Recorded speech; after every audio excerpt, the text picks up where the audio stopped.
Hey, good morning, guys. My heart is heavy. I don't know why it's so heavy. So today I want to talk about the greatest gift I've received in sobriety. And for those of you that are struggling with addiction, there is hope. You know, it's such a terrible disease. It destroys lives. It separates families.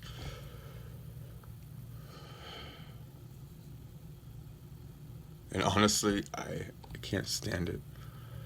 You know, a lot of people want to make a mockery about addiction, but the reality is it's a disease just like diabetes. And may be saying to yourself, there's no way that it compares to a diabetic person who has to take insulin on a daily basis. Well, the thing with addiction is when you get to a certain point, you can't live without putting the substance in your body. You know, and that doesn't go across the board with all addiction. I'm mainly focusing on alcoholism. You know, there's a certain point you get to when your brain does not process alcohol the same way. It actually creates pockets in your brain, and when those pockets dry out, your brain reacts and it causes a seizure. You know, unfortunately, I've lost somebody to that. You know, when you try to get sober on your own without medical help, it's dangerous. It's very dangerous.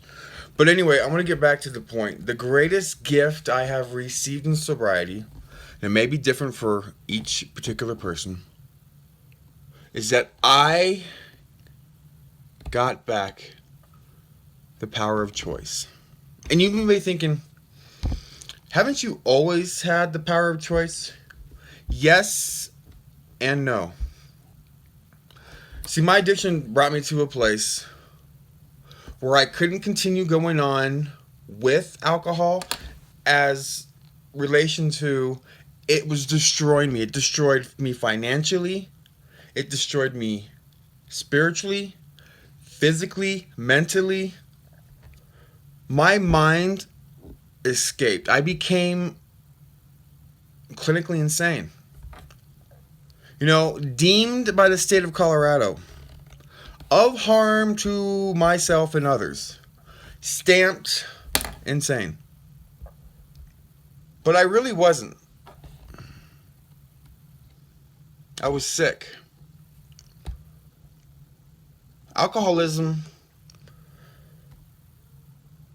doesn't mean people are weak. For those of you that think addiction means the person's weak, you have absolutely no idea because you've never experienced addiction. And I guarantee that you have an addiction of some sort that you're hiding. We all do. So to make alcoholism a stigmatism, to say that it's not enough self-will or that the person's weak is wrong. Anyway, the power of choice. In recovery, I can now choose how I'm going to live today, how I'm going to react to each situation, how I'm going to interact with people, how I'm going to go about my day. You know, am I going to go about upset, angry, worried, anxious? No. Is that stuff going to happen at sometimes? Yes.